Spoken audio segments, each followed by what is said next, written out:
क्षेत्र कुनै पनि हुन सक्छ, स्थानीय तहदेखि केन्द्रसम्म, देशदेखि विदेशसम्म, जसले समाचार बनाइरहेका छन् उनीहरूसँगको विशेष संवादको कार्यक्रम न्यूज मेकर मात्र साकुरा टेलिभिजन एचडीमा हरेक दिन बिहान 8 बजे र बेलुका 8 बजे हेर्न नभुल्नुहोला। नमस्कार, साकुरा टेलिभिजन एचडी को दैनिक बहसको कार्यक्रम न्यूज मेकरमा स्वागत छ। म रविन्द्र ढुङ्गेल।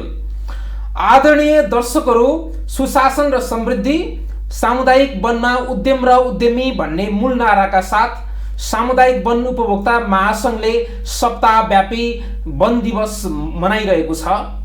वन दिवस मनाइरहँदाखेरि सामुदायिक वनले राज्यको कुल ग्रास्थ उत्पादन जीडीपीमा कति प्रतिशत योगदान गरो त भन्ने आम प्रश्न उब्जिरहेको छ।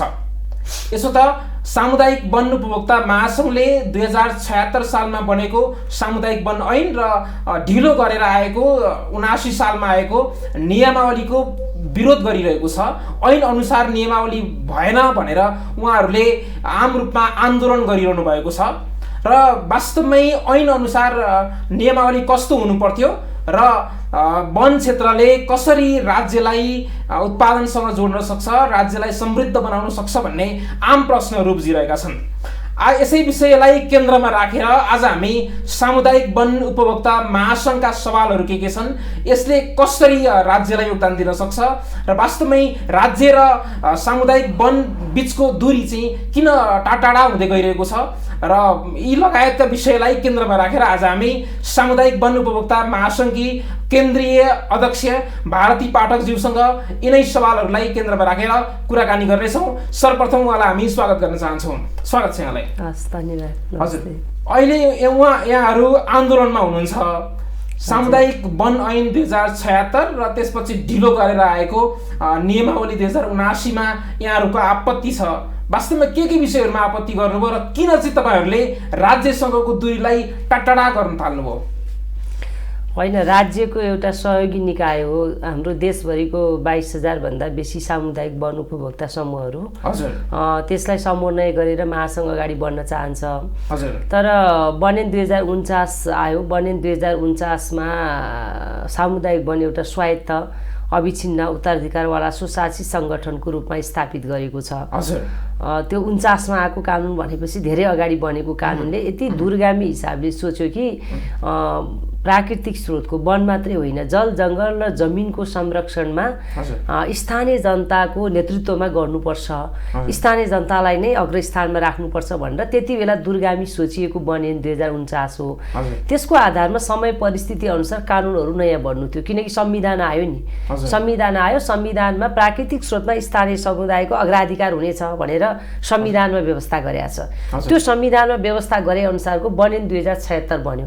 बनेन 2076 बन्ने बेलामा अघि प्रश्न गर्नुभएको थियो, महासंघको र वन मन्त्रालयको दूरी टाढा छ नि भन्नुभयो नि, पटक्कै टाढा थिएन। बनेन 2076 बन्ने बेलामा वन मन्त्रालय र सामुदायिक वन उपभोक्ता महासंघ नेपाल वन मन्त्रालयमा बसेर दफावार छलफल गरेर हामीले वन ऐन निर्माण गरेको हो।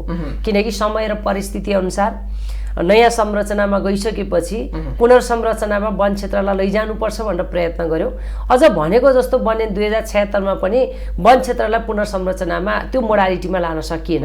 वास्तवमै भन्ने हो भनेदेखि त सामुदायिक वनले समुदायलाई जीविकोपार्जनका लागि उद्यमी बनाउनका लागि योगदान दिनुपर्ने हो। मैले जोड्दैछु नि, हजुरले भन्नुभएको नियमावलीसँग जोड्दैछु। ऐन बन्यो 2076 मा, उत्पादनसँग जोड्ने गरी ऐन बढेको छ। सामुदायिक वनको आम्दानीको 25% वन विकासमा, 50% गरिब विपन्न महिला सशक्तिकरण र उद्यमशीलतामा, 25% सामाजिक सेवामा लगाउने भनेर प्रष्ट रूपमा बनेन 2076 ले बोलेको छ। अब त्यसलाई कार्यान्वयन गराउने भनेको कसले हो भन्दा नियमावलीले हो। ऐनको आधारमा नियमावली नआउँदासम्म त ऐन त कार्यान्वयन हुने कुरा भएन नि। 76 अहिलेसम्म पनि कार्यान्वयन भएको छैन। 76 मा बनेको 79 मा आउँदा पनि हामीले त्यति बेलै बनेन 2076 बन्ने बेलामा बनेको 2 महिना नबित्दैमा वन मन्त्रालयको नेतृत्वमा चाहिँ कार्यदल बन्यो। कार्यदलमा बसेर हामीले नियमावली फाइनल गरेका थियौँ।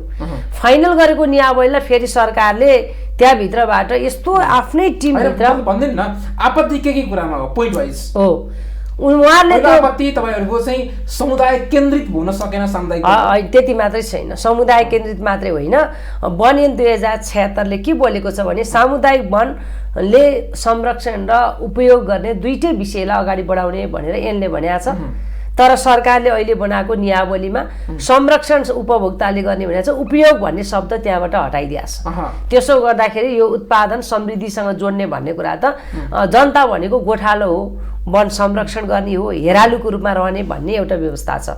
त्यो सरासरी समृद्धि राष्ट्रको अर्थतन्त्रको वृद्धि विकासमा मैले भन्दैछु बुदागत रूपमा। दोस्रो बुदा सामुदायिक वनको स्वायत्ततामाथि हस्तक्षेप गर्ने गरी कानुनले स्वायत्त अधिकार दिएछ, तर सामुदायिक वनको वन पैदावारको मूल्य निर्धारण गर्ने अधिकार कटौती गरेर नियावलीले चाहिँ सामुदायिक वनको आम्दानीको जुन प्राप्त गरेको वन पैदावारको 50% जिल्ला वन पैदावार आपूर्ति समितिलाई सामुदायिक वनले दिनुपर्ने 50% वन पैदावार, बाँकी रहेको सामान्य उपभोक्तालाई दिएपछि अनि निगमलाई लगेर बुझाउनु पर्ने। अब यहाँको उपभोक्ताले गर्ने के हो त वन पैदावारमा 50% आपूर्ति समितिलाई, त्यसपछि लगेर निगमलाई दिने।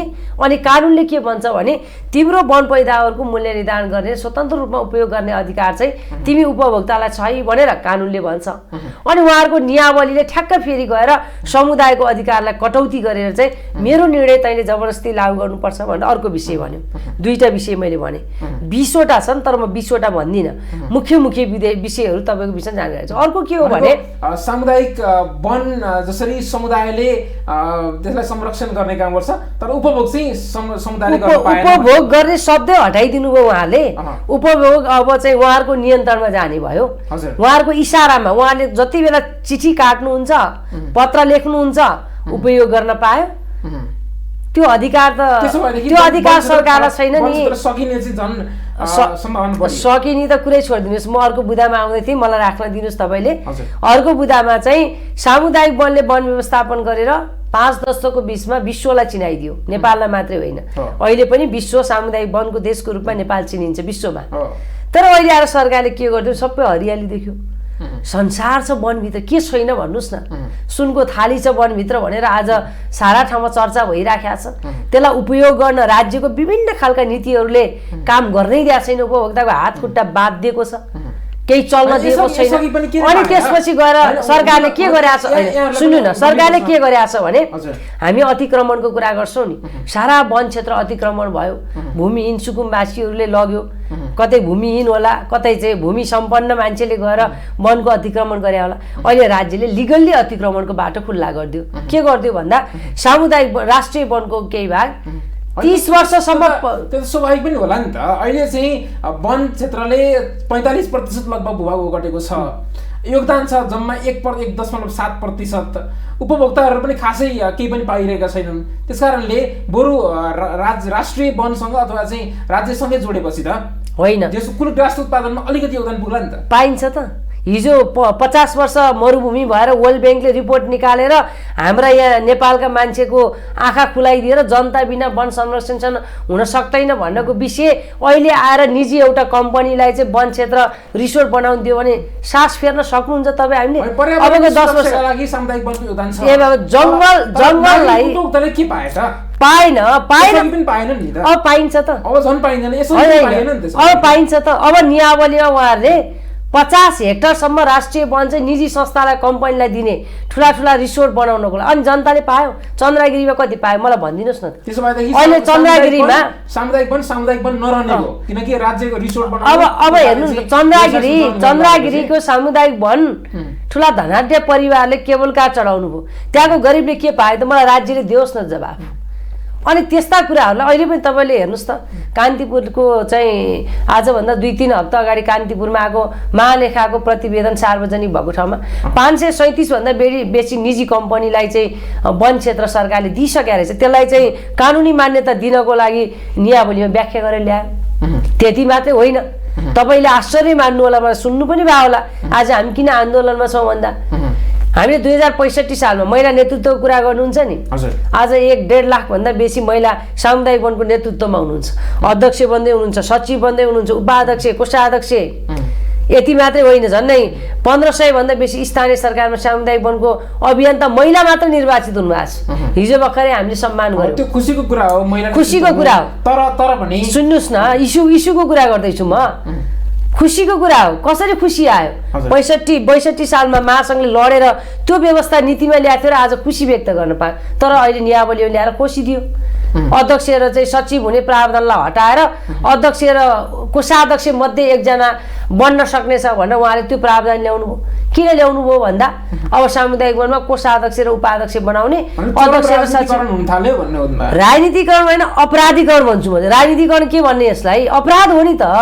हिजो भएको व्यवस्थालाई आज संघीयताको यत्रो लडाई, संविधानको लागि, लोकतन्त्र गणतन्त्र प्राप्तिको लागि 62-63 को जनआन्दोलनमा कति मान्छे शहीद भए हेर्नुहोस्। आज के का लागि? हेर्नुहोस् त, शहीद महिलाको आँसुले पिर्दैन उहाँहरूलाई? त्यत्रो सङ्घर्ष गर्यो 62-63 को जनआन्दोलनमा। सामुदायिक वनका उपभोक्ताहरू सडकमा राजनीतिक दलहरूलाई सहयोग गर्यो। आज वन मन्त्रालयमा आउँदाखेरि महिला नेतृत्वमा आउने प्रावधान नै हटाइदिएछ। अहिले उहाँहरू के गर्दै हुनुहुन्छ अरे भने हामी चाहिँ त्यो चिठी पत्रबाट अझ महिलालाई चाहिँ हामी चाहिँ अध्यक्ष एकचोटि पुरुष भयो भने अर्कोचोटि महिला, अर्कोचोटि महिला भयो अर्कोचोटि पुरुष बनाउने हामी ल्याउँदैछौँ भनेर उहाँहरू पुरा गर्वका साथ कुरा गर्दै हुनुहुन्छ। तर उहाँहरू के गर्दै हुनुहुन्छ भने गलत ढङ्गबाट कानुनलाई नियावलीले काटे, नियावलीलाई काटेर उहाँ कुनै एउटा निर्देशिका र मन्त्री स्तरको निर्णयबाट उहाँले नियावली सच्याउन सक्नुहुन्छ? नियावली मन्त्री स्तरको निर्णयबाट भएको हो? या त यस्तो गलत ढङ्गबाट कि हिजो 76 सालमा ऐन आउँदाखेरि चाहिँ वफादार छलफल गरेर हामीले छलफल गरे। हामी जति बेला तपाईँलाई चाहिँ हामी केही मन्त्रीहरूको पनि नाम दिन्छौँ कि बेला बेलामा, किन भन्दा उहाँहरू नागरिक सङ्गठन, सामुदायिक सङ्गठन बिना वन क्षेत्र प्राकृतिक स्रोतको संरक्षण गर्न सकिँदैन भन्ने कुरामा कन्भिन्स हुनुहुन्छ। अहिलेको पनि भर्खरै मान्य मन्त्री आउनु भएको छ। उहाँ आउनुभन्दा अगाडि यो नियावलीको विषयमा कुरा भएको हो। उहाँ एकदमै युवा हुनुहुन्छ। हिजो पनि उहाँले कमिटमेन्ट गर्नु कारण चाहिँ के रहेछ? नियावली 76 सालमा होइन आयो, नियमावली चाहिँ 79 सालमा आउनुपर्ने। मैले भन्दै थिएँ नि त, तपाईँले काट्नुभयो। किनकि नियावली आयो, हामीले कानुन आउने बित्तिकै नियावली आइसकेको थियो। बिचमा अलिकति सरकार परिवर्तनमा मन्त्री आउने टाइम 2-3 महिना ग्याप भयो। त्यति बेला त्यहाँभित्र कसले कानुन बनाउँछ प्रश्न छ नि त। त्यहाँभित्र गाजल गुजुल गरेर कसको को इन्ट्रेस्टेड ग्रुप त्यहाँभित्र छिर्यो भन्ने कुरा त जस्तै राष्ट्रिय वनको भाग 30 वर्षलाई निजी संस्थालाई दिनेमा को छिर्यो, महिला अध्यक्ष सचिव हुने प्रावधान हटाउन को छिर्यो, अनि चाहिँ वन ऐनले भनेको छ जङ्गलमा खानीको मात्रै चाहिँ केही व्यवस्था निकाल्ने भनेको ठाउँमा ढुङ्गा गिटी बालुवा सबै जङ्गलबाट निकाल्न पर्छ भनेर नियावलीमा ल्याउनु भयो। त्यहाँभित्र त्यो 3 महिनाको बिचमा को छिर्यो? आपूर्ति समिति बन्यो। आपूर्ति समितिमा सामुदायिक वनको स्वायत्ततालाई पुरै हस्तक्षेप गरेर चाहिँ अब सबै वन पैदावार चाहिँ जिल्ला वन पैदावार समितिमा लैजाने, त्यहाँबाट सीमित चाहिँ ब्युरोक्राट्सहरूको टिमको बनाएर चाहिँ त्यहाँभित्रबाट सबै उपयोग गर्ने भन्नेमा को छिर्यो? त्यो 3 महिनाको बिचमा को छिरेर चाहिँ आज समुदाय विरोधी, आदिवासी जनजाति, महिला, दलित, गरिब, विपन्न, तपाईँलाई कबिलियती वनको कुरा गर्ने हो भने हिजो राज्यले ल्याएको सामुदायिक वन, कबिलियती वन, धार्मिक वन लगायतका समुदायमा आधारित वन व्यवस्थापनको जुन मोडालिटी ल्याइयो नि, आज कबिलियती वन तपाईँलाई गाउँमा गएर सोध्नुहोस्, गाउँमा गएर 40 वर्षसम्म संरक्षण गरेर आज महिलाहरूले पुरै परिवर्तन ल्याएको छ। गरिबले 40 वर्ष चाहिँ एउटा कबिलियती वनको रूपमा दिएर परिवर्तन आयो। 40 वर्षपछि अहिले आएर उहाँले उपयोग गर्नेलाई, व्यवस्थापन गर्नेलाई 10 वर्ष झारेर निजी संस्था एउटा घरान्य परिवारलाई दिने, रिसोर्ट बनाउने दिने कम्पनीलाई दिने चाहिँ 30 वर्ष पुर्यायो भनेपछि कसको इन्ट्रेस्टमा नियावली बन्यो, किन ढिला गरियो भन्ने कुरा यसमा त अब मलाई लाग्छ बुझ्नेले यति हो भन्दा बेसी मैले समय लिनै पर्दैन। एकदम बिचौलिया, एकदम बिचौलियाको प्रवेश भयो र वन क्षेत्रलाई यस्तो खालको व्यवसाय पनि, व्यवसायको हाम्रो व्यवसाय गर्ने कुराको एउटा इज्जत छ नि, जस्तो उद्यम स्थापना गर्ने, वन स्रोत जडीबुटी गएर समुदायलाई केन्द्रमा नराखिकन दिनु भएन भन्नेहरूको प्रश्न भयो। समुदाय सर्वे सर्वा हो, संविधानले त्यो भनेको छ। प्राकृतिक स्रोतमा स्थानीय समुदायको अग्राधिकारको परिभाषा दिनु पर्यो नि त्यो नियावली बनाउनेले। अहिले 29 लाख घरधुरीले सामुदायिक वन 22,519 सामुदायिक वनको संरक्षण गरिरहेका छन्। अति 29 लाख घरधुरीको अवस्था के छ अहिले? आर्थिक अवस्था कस्तो छ 29 लाख घर दिन सकेको छ सामुदायिक वनले सामुदायिक वनले सकेको सर्वस्व गरेको छ उसले के गरेको छैन भनौँ न सामुदायिक वन शिक्षामा पुगेको छैन कि स्वास्थ्यमा पुगेको छैन कि रोजगारी सृजना गर्ने कुरामा पुगेको छैन कसरी रोजगारी सृजना गर्ने साना उद्यमहरू सञ्चालन गर्ने ठुला त सरकारले गर्नै दिएको छैन फर्निचर उद्योग खोल्छु समिल खोल्छु भन्यो भने 5 किलोमिटर वरिपरि खोल्न पाइँदैन वन क्षेत्रमा उहाँलाई ठुलो रिसोर्ट बनाउन उहाँको कानुनले दिन्छ तर उहाँहरूको सामुदायिक वनभित्र मेरो खाली ठाउँ छ म अब बेल जुस चाहिँ उद्योग फ्याक्ट्री खोल्छु भन्दा त 5 किलोमिटर टाढा गएर जग्गा किन अनि त्यसपछि उद्योग खोल भन्छ फर्निचर उद्योग खोल्न दिँदैन कम्बोडियाबाट काठ आउँछ फर्निचर आउँछ चाइनाबाट आउँछ फर्निचर कसले सबै चाइनिज फर्निचर प्रयोग गरे होइन आज सामुदायिक वनलाई दोष दिएर हुन्छ राज्यको कमजोरी छैन पटक पटक महासङ्घ लड्या छ किलोमिटर दूरी हटाऊ सामुदायिक वनलाई उद्यम खोल्न देऊ स्ट्रङ मोनिटरिङ सिस्टम के गर्नुपर्छ सर्वपक्षीय मोनिटरिङ सिस्टममा अगाडि बढौँ भन्दा राज्य डराउँछ समुदायमा आधारित उद्यम समुदायमा आधारित उद्यम खोल्नको लागि 2-4 हजार साना उद्यमहरू छन् जुन उद्यम समुदाय चाहेर पनि धेरै रोजगारी सृजना गर्न सकेका छैन किन भन्दाखेरि उहाँहरूको कानुन यति झन्झटिलो छ उहाँले त्यहाँभित्र प्रवेश गर्नै दिनुहुन्न अघि यहाँले प्रसङ्ग उठाउनु हो सन् 1978 मा जुन वर्ल्ड ब्याङ्कले एउटा प्रतिवेदन तयार गर्यो र नेपालको चाहिँ वन क्षेत्र विनाश उन्मुख छ भनेर प्रतिवेदन तयार गर्यो त्यस पश्चात नै नेपालमा अलि बढी सक्रियतापूर्वक चाहिँ सामुदायिक वनहरू स्थापना हुन थाले र क्रमिक रूपमा चाहिँ 39%बाट अहिले 45 लगभग प्रतिशत चाहिँ भूगोल वन क्षेत्रले ओगटेको छ तर कृषि ठ्याक्कै नेपालमा कृषिमा आधारित जनसङ्ख्या लगभग अहिले पहिला 93% थियो क्रमिक रूपमा गर्दै गर्दै 80 हुँदै अहिले लगभग 60-55 को हाराहारीमा छ यसमा वन क्षेत्रलाई दोष दिन मिल्छ कि मिल्दैन त्यस्तो होइन कारणले चाहिँ बसाइसराई पनि बढेको देखिन्छ फेरि 65% बसाइसराई अहिले बढेको छ वन क्षेत्रको कारणले बसाइसराई भएको होइन वन बढ्यो अनि बसाइसराई भयो भन्न मिल्दैन राज्य जिम्मेवार अलिकति भएको छैन किन भन्दा विभिन्न कुरा छन् माइग्रेसनका चाहिँ विभिन्न पछाडिका कारणहरू छन् हिजो तपाईँलाई विभिन्न खालका आन्दोलनको चरणका द्वन्द्वकालका विषयहरू छन् होइन अब जङ्गलमा तपाईँलाई जङ्गलको नजिक बसेर दाउरा प्रयोग गर्न पाउँदैन जनता अनि एलपी ग्यास खोज्दै बजार जाँदैन उसका रोजीरोटी तपाईँलाई चाहिँ जङ्गलमा भएको स्रोत वन स्रोतहरूलाई चाहिँ एग्रो फरेस्ट्रीमा लैजाने होइन त्यहाँभित्र के सम्भावना छैन भन्नुहोस् त हामीले अन्तर्राष्ट्रिय स्तरको अनुभव त्यही कोस्टारिकालाई हेरौँ न ल्याटिन अमेरिकामा जङ्गलमा केरा लगाएर केराको चिप्स बनाएर बेचिरहेको हामीसँग त्यो ताजा हामी खान्छौँ यहाँ ल्याएर तर हाम्रो जङ्गलमा फलफुल रोप्न दिएको छैन भर्खरै पोलिसी बनायो हामीले एग्रो फरेस्ट्रीको हामीले कन्सेप्टलाई अगाडि बढाउन लैजान्छ आफै 26 वर्षदेखि वनसँग आबद्ध हुनु सामुदायिक वनसँग आबद्ध हुनुहुन्छ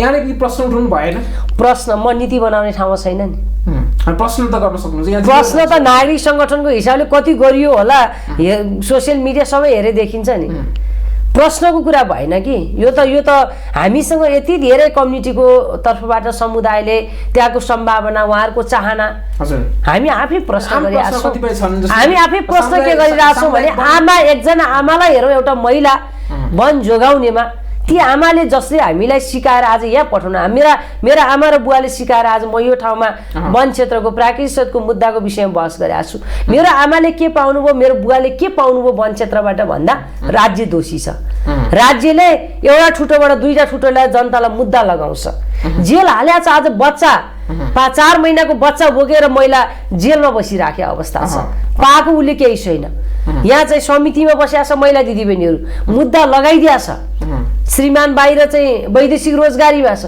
उसको दूरी बढ्या छ राज्यको काम कन्फ्लिक्ट बढाउने हो कि सही ढङ्गले व्यवस्थापन गर्ने तपाईले मलाई प्रश्न भन्दा पनि राज्यको मान्छेलाई प्रश्न सोध्नुस् न यहाँबाट कति प्रतिशत बजेट वार्षिक बजेटमा कति प्रतिशत समुदायको क्षमता विकासको लागि समुदायबाट उत्पादन बढाउनको लागि राज्यले लगानी गर्यो छ तथ्याङ्क 0% लगानी 0 छ समुदायले त 22,000 समूहले भोलिन्टियरी अहिलेसम्म समुदायले वन जोगाइदिएको छ, पानी जोगाइदिएको छ, भूमि जोगाइदिएको छ, भोलिन्टियरी जोगाइदिएको छ। कति समय भोलिन्टियर काम गर्छ? खानु पर्यो नि मान्छेलाई, बाँच्नु पर्यो नि मान्छेलाई। बाँच्ने आधार वन स्रोतलाई उपयोग गर्न नदिने, भएको उपयोग शब्द पनि हटाइदिने, आफ्नो तोक आदेशलाई सर्वेसर्वा ठान्ने। तोक आदेश सर्वेसर्वा हुन्छ? यत्रो लोकतन्त्र, यत्रो गणतन्त्र, सारा 62-63 को जनआन्दोलन, संघीयता, सिंहदरबार घर घरमा भन्ने, अनि चाहिँ वन ऐनमा भएको उपयोग भन्ने शब्द हटाइदिएर मेरो परिपत्र गएर चाहिँ तलको चाहिँ जुन चाहिँ उहाँ आदेश दिनेलाई खुसी बनाउन सक्यो, उसले उपयोग गर्न पायो। कस्तो कस्तो अपराधिक मानसिकताबाट नियावली बनाइयो। एउटा नागरिकको हिसाबले सोच्नुहोस् न। पक्कै पनि नेपाल एउटा नमुना राष्ट्र हो सामुदायिक वनको स्तरमा, यहाँले पनि अघि पनि भनिसक्नु भएको छ। तर पनि जति पनि योगदान दिनु पर्थ्यो सामुदायिक वनले त्यति योगदान दिन सकेको छैन। अब विश्वमा होइन, मतलब राज्यलाई योगदान त्यसरी किन सकेन प्रश्न गर्नु न। किन सकेन भन्दा अघि मैले जोडेँ नि, राज्यले केही गर्ने दिएन कि, हात खुट्टा सट्ट बाँधियो, तिमी गोठाला हौ, मेरो जङ्गल तिमीले बचाइदेऊ भन्ने बाहेक सबै कुरा खोज्दै संघीयताको विरुद्धमा वन क्षेत्रलाई सेन्ट्रलाइज गरेर सबै स्रोतहरू आफ्नो कब्जामा लिन खोज्यो। अहिले पनि हेर्नुहोस् न, अहिले पनि तपाईँ हामी मात्रै आन्दोलनमा, तपाईँले हामी मात्रै आन्दोलन भन्ठान्नु भएको छ। अहिलेको नियावलीमा फेकोफल लगायत 22वटा महासङ्घ नागरिक सङ्गठन मात्रै आन्दोलन होइन। प्रदेश सरकारलाई सोध्नुहोस्, प्रदेश सरकारको अधिकार सङ्घीय सरकारले खोसेर लिएको छ। संघीयताको विरुद्धमा जाने, संविधानको विरुद्धमा जाने, उहाँहरूलाई मुद्दा नलाग्ने। अनि एउटा दाउरा काटेर म खाट्न सुत्छु भन्दा गरिबलाई मुद्दा लाग्ने, यस्तो समय, यस्तो लोकतन्त्र, यस्तो गणतन्त्र हाम्रो देशमा छ। अनि समुदायले जिडिपीमा कन्ट्रिब्युसन गरेन भने हुन्छ? तपाईँले हेर्नुहोस् त, वन क्षेत्रको कति 39% मात्रै समुदायले व्यवस्थापन गरेको छ। बाँकी रहेको पर्सेन्टेज काटेर हेर्नुहोस् त, फेरि पनि राज्य नियन्त्रणमै छ, राज्यकै कन्ट्रोलमा छ। त्यहाँबाट जिडिपीलाई कति कन्ट्रिब्युसन भयो त? पर्दैन? राज्य जिम्मेवार हुनु पर्दैन? त्यताको वनको प्रश्न कसले उठाइदिने? न त्यहाँ कुनै नागरिक छ। यहाँले दिवसका कुरा गरौँ। अब अहिले चाहिँ उहाँहरू सप्ताहव्यापी रूपमा वन दिवस मनाइरहनु भएको छ। वन दिवस लगभग 6 वर्ष यतादेखि बनाइरहनु भएको छ होइन? हजुर, 6 वर्ष। यसअघि चाहिँ वन दिवस मनाउने भएको थिएन। लगभग 2030 साल साउन 25 गते सिन्धुपाल्चोक जिल्लाको ठोकपाबाट समुदायलाई वन हस्तान्तरण गरेर सामुदायिक वनको अवधारणा सुरु भयो। यो अवधिमा आइपुग्दाखेरि सामुदायिक वन समुदाय केन्द्रित भन्दा पनि राज्य केन्द्रित अथवा चाहिँ आफ्नो राज्यले अधिकार खुम्च्याउने किसिमले लाग्यो भन्ने बिस्तारै कस्तो गर्यो भने हिजो प्रश्न मैले गरेँ कि अब सप्ताहव्यापी रूपमा कार्यक्रम गरिरहँदाखेरि कस्ता सवाल उठाउनु भयो सुरुको दिनबाट भन्नुहोस्। होइन, हामीले यो सप्ताहव्यापी सामुदायिक वनको यो श्रावण 25 गतेलाई उत्सवकै रूपमा हामीले लियौँ। उत्सव हो यो, किनकि 22,000 सङ्गठनको लागि जति बेला यो निर्णय गरियो नि, यो निर्णय गर्दाखेरि सामुदायिक वनलाई अग्रस्थानमा राखेर सामुदायिक वनलाई चाहिँ रिकग्नाइज गरेर श्रावण 25 लाई मानेको हो। हामीले एप्रिसिएट गर्ने 22,000 सङ्गठनले एउटा उत्सवको रूपमा यसलाई मनाएको हो। तर उत्सव मनाइरहँदाखेरि यस्तो भयो कि मुटु छिया भएर उत्सव मनाउनु पर्यो। मान्छे जन्मदिन जिम्मेवार व्यक्तिहरूले बोलाउनु भयो, कार्यक्रममा बोलायो, आउनुभयो एकदम राम्रोसँग। पूर्व प्रधानमन्त्री नेकपा एमालेका चाहिँ अध्यक्ष प्रमुख अतिथि हुनुभयो। राजनीतिक दलहरूमा नेकपा माओवादी केन्द्र पूर्व मन्त्री हुनुहुन्थ्यो शक्ति बस्नेत आउनुभयो, पूर्व मन्त्री शङ्कर भण्डारी आउनुभयो, अर्को पार्टीका चाहिँ वन वातावरण हेर्ने प्रमुखहरू सबै आउनुभयो, पुरै समय बस्नुभयो। उहाँले महत्त्वपूर्ण विषय बनाउनु, उहाँहरूको कार्यकालमा गरेका राम्रा कामहरू पनि उहाँले भन्नुभयो होइन। एउटा उत्सवलाई हामीले राम्रोसँग हिजो मन्त्री आउनुभयो, विशिष्ट अतिथि हाम्रो अहिलेको वर्तमान मन्त्री हुनुहुन्थ्यो, उहाँले भन्नु म पछि आएँ, सबै तपाईँहरूको अधिकार कटौती गरेको बेलामा आएँ, म संघीयताको नेतृत्व गरेर आएको मान्छे, समावेशीको मुद्दा उठाएको मान्छे, यस्तो बेलामा म तपाईँहरूको नेतृत्व लिन आइपुगेँ यहाँ जबकि तपाईँहरूको अधिकार कटौती भएको छ, महिलाको अधिकार कटौती भएको छ, समावेशी। उहाँले मैले मन्त्रीजीले भन्नुभयो, उहाँले एप्रिसिएट गर्नुभयो, हिजो पनि बोल्नुभयो उहाँले, तत्काल तपाईँहरूको आन्दोलन रोक्नुहोस्, हामी चाहिँ म यसलाई सच्याएर लिएर जान्छु, म यसलाई तुरुन्तै सच्याउँछु भन्नुभएको छ। हामीले उहाँहरूको लिखित खोजिरहेछौँ, तपाईँको लिखित चाहिँ भन्नुहोस्, तपाईँको कमिटमेन्ट आउँदाखेरि आन्दोलन गर्ने रहर होइन, हामी सरकारसँग सहकार्य गर्ने हाम्रो रहर हो भन्यो। तर अब यसो हेर्दाखेरि वन जोगाउने महिलामाथि नै अब हेर्ने दृष्टिकोण अनि महिला नेतृत्वमा आयो भनेर त्यो खालको चाहिँ द्वेष राखेको हो। अब मै समग्रलाई भन्दिनँ, किनकि नेतृत्वमा बस्ने सबैको त्यो इन्टेन्सन खराब भएर ल्याएको हुन सक्दैन। तर एउटा यो महिलाको विषयमा बहस आजभन्दा 7 वर्ष अगाडि वन विभागमा म बस्दा हामीले 50% महिला नेतृत्व सामुदायिक वनमा हुनुपर्छ भनेर मार्गदर्शन ल्यायौँ। भाइटल पोस्टमा ल्याउँदा त्यति बेला केही व्यक्तिहरू तपाईलाई वनको कर्मचारी पनि ओभरअल गलत छन् भन्न सक्दैनौँ, किनकि उहाँहरूको पनि लगानी छ सामुदायिक वन बनाउनेमा। राष्ट्रिय अन्तर्राष्ट्रिय सङ्घ संस्था व्यक्तिको लगानी छ। हामीले त यसको चाहिँ एडभोकेसी गर्नको लागि कतै अधिकार कटौती भइहाल्छ कि भन्ने हिसाबले हामीले त्यो अलिक बेसी जिम्मेवारी हाम्रो होला। तर हिजोको सुरुवातको दिनहरूमादेखि अहिलेसम्म लगानी छ।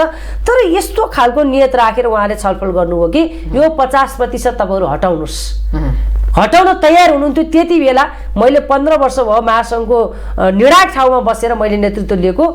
निरन्तर लड्दै आयौँ, हामी टिम सबै लड्दै आयौँ। हामीले त्यति बेला चुक्न दिएनौँ। सामुदायिक वनमा चाहिँ आम्दानी, सामुदायिक वनको आम्दानी हामीले सबै राष्ट्रिय वनको अरू भएको आम्दानी पनि भनेका थिएनौँ। सामुदायिक वनलाई एउटा मोडल बनाउनको लागि आम्दानीको 50% महिला गरिब विपन्न र उद्यमशीलतामा छुट्याउँ भन्दा वन एन बनाउने बेलामा महिला शब्द राख्न चाहेन त्यति बेला। तर मान्य मन्त्री शक्ति बस्नेत हुनुहुन्थ्यो, अरू पनि वन मन्त्रालयको चाहिँ सिनियर व्यक्तित्वहरू हुनुहुन्थ्यो, अरू स्टेक होल्डर। महासङ्घले उठाएको एजेन्डामा होइन महिला राख्नुपर्छ, महिला अध्यक्ष हुनुहुन्छ फेको फन्डको पनि, त्यो मात्रै भएर होइन कि महिलाको योगदान छ भनेर हामीले महिला शब्द राख्यौँ। आज आएर नियावलीमा उहाँले यति अपराधिक ढङ्गबाट हटाउनु भयो। र उहाँहरूलाई अहिले पनि हामी के भन्न चाहन्छौँ भने कुनै एउटा निर्णय गरेर मन्त्री स्तरको निर्णय गरेर त्यसलाई सच्याउँछु भनेर उहाँले जुन एउटा सपना कल्पना गर्नुभएको छ नि त्यो दुर्भाग्य हुन्छ, त्यो ठुलो घटना हुन्छ। मान्य मन्त्रीज्यूले त्यसो त गर्नुहुन्न, किनकि उहाँले नियावली नै संशोधन गर्नुहुन्छ भन्ने हामीलाई आश छ। किनकि मन्त्री त अहिलेको मन्त्री हुँदा एउटा नियावली त पास भइसक्यो, अब नयाँ संशोधन गर्नुपर्छ।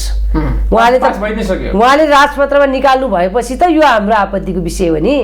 यदि उहाँले पास नगरेर संवाद गर्दै हामी 1 महिनासम्म हामीले धरना बस्यौँ, पुलिस प्रशासन लगाइयो, लगेर थुनाइयो। के का लागि थुनाइयो भन्दा महिलाको अधिकार देऊ, वन जोगाउने माथि वन्यजन्तुले आक्रमण गर्यो उसको सुरक्षाको ग्यारेन्टी गरिदियो। वन संरक्षणको विरुद्धमा नै राज्य लागेको जस्तो देखियो। त्यो देखियो किनकि अब ठुला घरान्य परिवारलाई वन क्षेत्र जिम्मा लगाइदिने, ठेक्का पट्टामा लगाइदिने, जङ्गलबाट ढुङ्गा गिटी बालुवा निकालिदिने, सामुदायिक वनको कार्ययोजना 10 वर्षसम्म भएपछि त्यसलाई परिमार्जन गर्नेमा नयाँ कार्ययोजना बनाउने भन्ने, आफ्ना कम्पनी खोल्ने, फेरि इन्भेन्ट्रीदेखि सारा कामको चाहिँ जागिर, सेकेन्ड जागिर के उहाँहरूको एउटा जागिर रेगुलर भयो, अर्को ठाउँमा कम्पनी खडा गर्ने, धेरै निकायहरू खालका उहाँहरू संरक्षणका लागि खोलिएका वन मन्त्रालय प्रदेश स्तरीय पनि उहाँहरूको एक एनजिओ चाहिँ हेर्नुहोस्। हामीलाई भन्नुहुन्छ उहाँहरूको कम्पनी मात्रै खोज्नु भने कति हो, कति पनि वनका चाहिँ निकायहरू छन्, थुप्रै निकायहरू छन्, वन विभाग छ, वनका चाहिँ वनका संरचना छ, महासङ्घको संरचना छ। तर पनि उनी त्यो ती संरचनाहरू पनि त टिक्नु पर्यो नि। टिक्नु पर्यो भन्नाले मतलब ती संरचनालाई चलाउनका लागि पनि त वन क्षेत्रले त भने के हो, त्यो भनेपछि के व्यापारीलाई दिने सबै वन क्षेत्र व्यापारीलाई दिइदिने भने मतलब समुदायले उहाँलाई टिक्नको लागि केही त तिर्नु पर्यो। समुदायले के तिरेको छैन भन्नुहोस् न। उहाँले जोगाउनु पर्ने वन जोगाइदिएको छ, सिंहदरबारमा बसेर सास फेर्न पाएछ, हावा खान पाएछ, आज मान्छे आनन्दसँग विश्वमा गएर चर्चा गर्न पाएछ, आज स्कुल चलाइदिएको छ, एम्बुलेन्स किनिदिएको छ।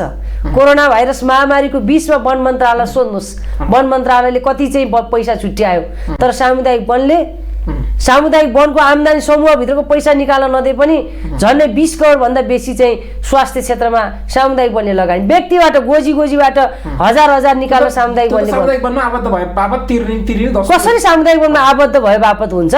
एउटा नागरिक भएको नाताले, सामुदायिक वनमा सङ्गठित भएको नाताले त्यो एउटा आत्मीय भावना कुन चाहिँ सरकारमा बस्ने चाहिँ वन मन्त्रालयमा बस्ने मान्छेले कोरोनाको बेलामा चाहिँ यति पैसा उपभोग नगरिकन पनि उनले चाहिँ तिरेको छ। सामुदायिक वनमा उहाँले इन्डिभिजुअल पनि तिर्नु भएको छ, स्कुल छ, छात्रवृत्ति छ, स्वयंसेविकालाई गर्नुभएको छ, वन जोगाउनु भएको छ, डढेलो नियन्त्रण गर्नु भएको छ, बाघले आक्रमण गरेको छ तै पनि वन जोगाउन छोड्नु भएको छैन होइन। आज वन्यजन्तु बढ्या छ, पानीको मुहानको संरक्षण भएको छ होइन। महिला नेतृत्व, सारा नेतृत्व, प्रजातान्त्रिक अभ्यास छ, सबै दलहरूको सामुदायिक वनमा आबद्ध छन्, विचारहरू छ हैन, यसलाई जोगाउनु पर्छ भन्नेमा त्यहाँ मतभेद छैन हैन। अब गरिबी निवारणको लागि स्रोतहरू जङ्गलमा गएर हेर्नु हो भने जडीबुटीदेखि काठजन्य वस्तुहरू प्रशस्त मात्रामा देखिन्छ, तर त्यसलाई उपयोग गर्न, त्यसलाई प्रशोधन गर्न त राज्यले दिनु पर्यो बाबा। प्रशोधन गर्न नदिने, श्वेत पत्र निकाल्ने, जडीबुटी प्रशोधन, तपाईँले यदि राज्य जिम्मेवार हुने हो भने हामीसँग भएको जडीबुटीबाट कति मेडिसिन उत्पादन हुन्छ भन्नुहोस्। चाइनाको बोर्डरमा हेर्न जानुहोस् त, हाम्रो यहाँ जङ्गलको पाखनबेद पुरै पाइन्छ त्यहाँ। आज इलिगल्ली चाहिँ हाम्रा जडीबुटी बाहिर जाने, हाम्रा काठहरू इलिगल्ली चाहिँ इलिगल त हो नि त्यो, किनकि सामुदायिक वनले 800-1200 काठ बेच्छ। काठमाडौँ आइपुग्दाखेरि 7,000-8,000 क्युफिट हुन्छ काठ। प्रशोधन गर्न दिँदैन, सामुदायिक समिल खोल्नै दिँदैन, किनकि त्यहाँको सामुदायिक वनभित्रको काठ चाहिँ चिरान गर्नु पर्यो भने त सामुदायिक वनको समिलमा त सस्तो हुन्छ नि। सबै नागरिकको विचार, मेरो मात्रै होइन कि यो फेकोफोनको मात्रै होइन कि सामुदायिक वनको काठ त्यही प्रशोधन गरेर त्यही फर्निचर उद्योग खोल्नु पर्यो, ब्रान्डेड फर्निचर उद्योग। कम्बोडिया चाइनाबाट ल्याउने होइन, चाइना र कम्बोडिया सप्लाई गर्न पठाउन सक्ने त्यो क्षमता हामीसँग छ। तर राज्य गिन्डा बेच्न हतार छ, उसलाई गिन्डा छानी बेच्ने, हरिया रुख छानी बेच्ने। देख्नु भएन हिजो वैज्ञानिक वनको सर्पट कटानको विधि ल्याउनु भएको, आजसम्म 5 वर्ष उपभोक्तालाई त्यो रिसले वैज्ञानिक वनको व्यवस्थापनको हिसाबले अगाडि बढ्न पाइएन भनेर त्यो चाहिँ उच्च स्तरीय छानबिन समितिबाट त्यो खारेज गर्यो भनेर त्यो रिसाले अहिलेसम्म सामुदायिक वनलाई वन पैदावार निकाल्नै दिएको छैन। 4-5 वर्ष भइसक्यो, रिसमा आगो जल्या छ। किन भन्दा उहाँको रोजीरोटी बन्द भइदियो। सामुदायिक वनको कार्ययोजना परिमार्जन गर्न 10 लाखसम्म कम्पनीमा लाग्नु, राज्यले नीतिगत रूपमा भ्रष्टाचार गर्यो। अब म आर्थिक रूपमा त मसँग तथ्याङ्क छैन भन्न पनि मिल्दैन, प्रमाण नभइकन नीतिगत भ्रष्टाचार गर्यो। नीतिगत भ्रष्टाचारले आर्थिक रूपमा डमाडोल बनाइदियो। त्यसपछि गएर अब जिडिपीमा कन्ट्रिब्युसन त उहाँहरूसँग त्यो उहाँहरू एसडिजीको दिगो विकास लक्ष्यको पुरा चाहिँ पढाउँदै ढ्याङ्ग्रो ठोक्दै हिँड्नु भएको छ। अन्तर्राष्ट्रिय स्तरमा, नेसनल स्तरमा त वन मन्त्रालयले दिगो विकास लक्ष्यको विषयमा समुदायले बुझ्नुपर्छ, यसलाई लोकलाइज स्थानीयकरण गर्नुपर्छ भनेर एक दिन नेतृत्व लिएको देख्नु भएको छ, त्यो छैन। तर अब जिडिपीमा कन्ट्रिब्युसन त्यो दिगो विकास लक्ष्यको जुन चाहिँ एउटा इन्डिकेटर छ, इन्डिकेटरभित्र हाम्रो समुदाय सुन्नु न, समुदायले संरक्षण गरेको यो ठाउँमा सामुदायिक वनले योगदान पुर्याएको भनेर त्यो इन्डिकेटरमा छिराउने इन्डिकेटर कहाँ छ र? अनि जिडिपीमा कन्ट्रिब्युसन इन्डिकेटरमा आउनै दिएन नि त्यो ल्याउने उद्योग खोल्न नदिएपछि, उद्योग गर्न नदिएपछि त उहाँले गर्दै गर्नु भएन। अनि उहाँहरू जिडिपीमा कन्ट्रिब्युसन छैन भने छ, लज्जास्पद हिसाबले मुखमा मास्क लगाएछ, अनि त्यसपछि नियम अलि बनेन भन्ने आपत्ति होइन। एसडिजीको इन्डिकेटरभित्र त्यो प्रावधान राख्न हामीले योजना आयोगलाई पनि भन्यौँ, सबै ठाउँमा भन्यौँ, त्यो इन्डिकेटर सचिन्छ भन्यो। तर वन मन्त्रालयले विशेष हो, विशेष सामुदायिक वनले कुन कुन क्षेत्रमा योगदान पुर्याएको छ भने तथ्याङ्क लिनु पर्यो। मन्त्रालयसँग तथ्याङ्क छैन अहिलेसम्म भनेर त हामीलाई प्रश्न गर्नु होला महासंघ, हामीभन्दा राज्य जिम्मेवार हो, राज्यको तथ्याङ्क अथेन्टिक हुन्छ। आज हाम्रो 22,000 समूह छ किन भनिरहेको छु, राज्यले निकालेको तथ्याङ्कलाई हामीले चाहिँ बाहिर ल्याइरहेको छौँ, राज्यसँग छैन। यदिसम्म गऱ्यो कि सामुदायिक वनको सामुदायिक वनको नेतृत्व यहाँले गरिरहनु भएको छ। हजुर, यहाँको लगभग 5 वर्ष कार्यकालको यहाँ अन्तिममा हुनुहुन्छ, अन्तिमतिर हुनुहुन्छ। 4 वर्ष कार्यकाल, 5 वर्ष होइन भनेको यहाँले चाहिँ के गर्नुभयो त्यसबादेखि सुरुबाट भनिदिनुहोस् न त।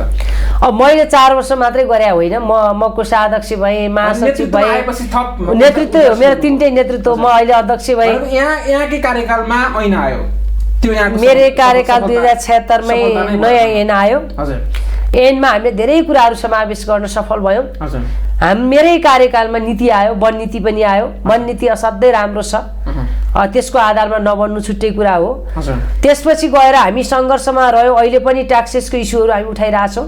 सामुदायिक वनलाई ट्रिपल ट्याक्सेसको मुद्दामा फसाइएको छ। यसको मुद्दामा एउटा हामीले सफलता प्राप्त गर्यौँ।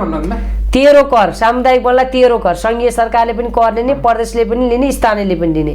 तर हामीले सामुदायिक वन राज्यलाई योगदान पुर्याउने एउटा विशुद्ध गैर नाफामूलक सङ्गठन हो। यसले राज्यलाई पुर्याउँछ, करै तिर्नु हुँदैन भन्ने हाम्रो एउटा माग। तर अन्तिममा हामीले एउटा के समझदारी गर्यौँ, राज्यसँग जाँदाखेरि हामी एक ठाउँमा स्थानीय सरकारलाई तिर्छौँ, त्यही बाँडेर लिनुहोस् तपाईँहरूले। तर यदि कमाइयो आम्दानी गर्यो भने तर उहाँहरू घाँसमा पनि लाउने, पानीमा पनि लाउने, दाउरामा पनि कर लगाउने। यो अभियानमा उहाँहरूले सरकार अगाडि बढ्यो। तीनटा सरकारको कोअर्डिनेसन छैन। तर मेरो कार्यकालमा प्राप्त गरेको सङ्घीय सरकार, त्यति बेला सम्माननीय प्रधानमन्त्री केपी शर्मा ओली हुनुहुन्थ्यो, युवराज खतेवडा अर्थमन्त्री हुनुहुन्थ्यो। त्यति बेला महासङ्घले उठाएको मुद्दामा जुन चाहिँ धेरै 57 सालदेखि साल र खैरमा 15% कर सङ्घीय सरकार लिइराखेको थियो, त्यो खारेज गर्नुभयो उहाँले। त्यो ठुलो उपलब्धि हो। त्यति मात्रै भएन, 1 नम्बर प्रदेशले 15% कर लगाएको थियो, त्यो पनि खारिज भयो। तर अब बाँकी प्रदेशहरू अहिले पनि अटेरी गरेर प्रदेशले पनि लिने, स्थानीयले लिने पनि, इन्कम ट्याक्स भनेर 25% लिने। अहिले सामुदायिक वन प्यानमा जान्छु भनेर भन्यो, हामीले प्यानमा जान खुल्ला गर्यौँ। व्यक्ति जाने भएपछि समूहलाई पनि प्यानमा लैजाउँ भनेर भन्यौँ।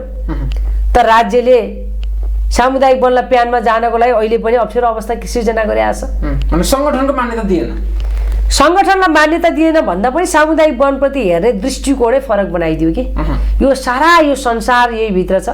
यो राज्य जम्मै चाहिँ प्रदेश सरकार पनि यसैले चलाइदिनुपर्छ, सङ्घीय सरकार पनि, स्थानीय सरकार पनि। यहाँहरूले यसपालिको वन दिवसको नारा चाहिँ सुशासन र समृद्धि, सामुदायिक वन, उद्यमी र उद्यमी भन्ने नारा राख्नुपर्छ। त्यो नियमावली प्रतिको एउटा आक्रामक प्रतिका त्यो भन्नुहुन्छ? यो नारा हामीले फेकोफोनले मात्रै बनाएको होइन, नेपाल सरकारले बनाएको नारा हो। त्यसो भएदेखि नियमावलीको विपरीतमै नारा? नियमावलीको विपरीतमा भन्दा पनि उद्यम र उद्यमशीलता, समृद्ध नेपाल, सुखी नेपालीको सङ्कल्प जुन सम्माननीय प्रधानमन्त्री केपी शर्मा ओली हुँदाखेरि यसको परिकल्पनाकार उहाँ हुनुहुन्छ। उहाँको पालामा जुन हिसाबले यो ल्याइयो नि, यसलाई पूर्णता दिनको लागि सामुदायिक वन एउटा मेरुदण्डको रूपमा स्थापित हुन सक्छ। त्यसले गर्दाखेरि सामुदायिक वन उद्यम र उद्यमशीलताको एउटा पाटो हो भनेर यसलाई हामीले स्वीकारेको हो। वन विभागले यो बनाउने बेलामा त हामीलाई बोलाएन, तर हामीलाई यो चाहिँ हामीले हाम्रो तेस्रो महाधिवेशन पढेर एक सामुदायिक वन एक उद्यमको अवधारणा हामीले लिएर आएको हो। त्यसै गर्दा अहिले आएर नारा बन्दैछ।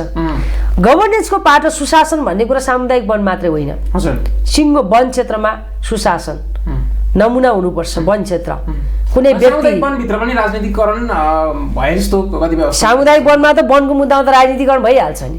वनको मुद्दा समुदायको अधिकारको मुद्दामा गर्ने मामिलामा सीमित व्यक्ति भन्ने नै हुन्न। त्यहाँ हाम्रो सामुदायिक सामुदायिक वनको आफ्नै विधान छ, आफ्नै कार्ययोजना छ। उसलाई हामीले सहजीकरण गर्ने हो, ऊ आफू स्वायत्त छ।